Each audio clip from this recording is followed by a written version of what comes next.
Nagtagumpay nga si David sa pagpatay kay Camille sa ospital kung saan ito dinala. Pagkatapos ng karumal-dumal na pagpatay ni David kay Camille, ay agad naman itong sumigaw upang humingi ng tulong mula sa mga doktor sa naturang ospital. Pagkatapos marinig ng mga doktor ang sigaw ni David, ay agad naman itong pumunta sa ICU kung saan naroroon itong si Camille. Sa pagsusuri ng doktor ay napag-alaman na wala ng buhay itong si Camille. Kaya diniklara na ito ng doktor na patay na itong si Camille. At lubos naman ang dalamhati at nalulungkot ang mga magulang ni Camille dahil sa pangyayari. Samantala si David naman ay nagkunwaring malungkot. Subalit sa kaloob-looban nito ay lumulundag ito sa sobrang tuwa dahil wala nang sagabal sa kanyang mga plano.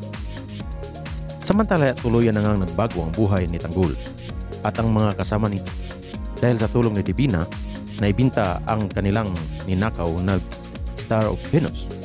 At dahil doon, iniikot sila ni Divina na kung saan naroon ang mga ari-arian nito na pinapangako ni Divina sa kanila na kanila na ring pag-aari. At binigyan rin siya ng opisina ni Divina itong si Tanggol na kanyang magagamit sa pagpatakbo ng kanyang negosyo. At dahil doon ay tuwa naman ang mga kaibigan nitong Tanggol dahil daw umano sa blessings na natanggap nila. Samantala, nakarating na rin sa kalaman ni Rigo ang balita tungkol sa pagkamatay nitong Camille.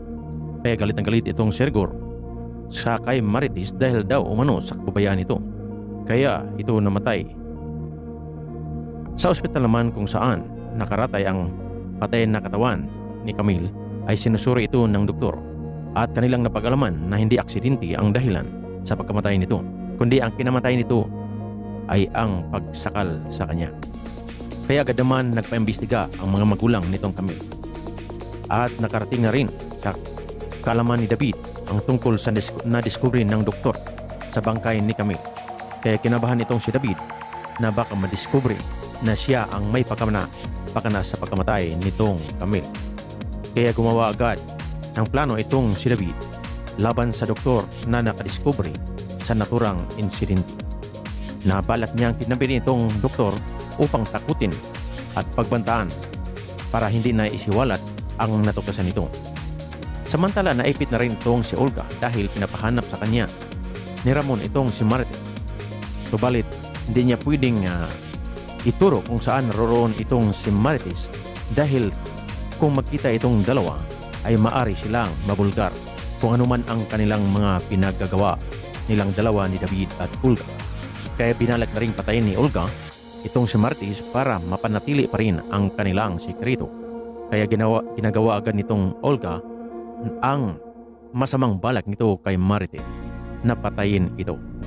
Mga idol, ating abangan sa sunod na episode dito sa FPG Batang Quiapo kung ano ang gagawin ni Marites pagkatapos sa ginawa ni Olga sa kanya. Ito ay ating abangan dito lamang sa Batang Quiapo Storytelling.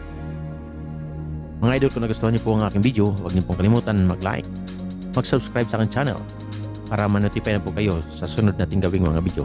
This is Travelers TV, nagsasabi sa inyong mahal tayo ng Diyos.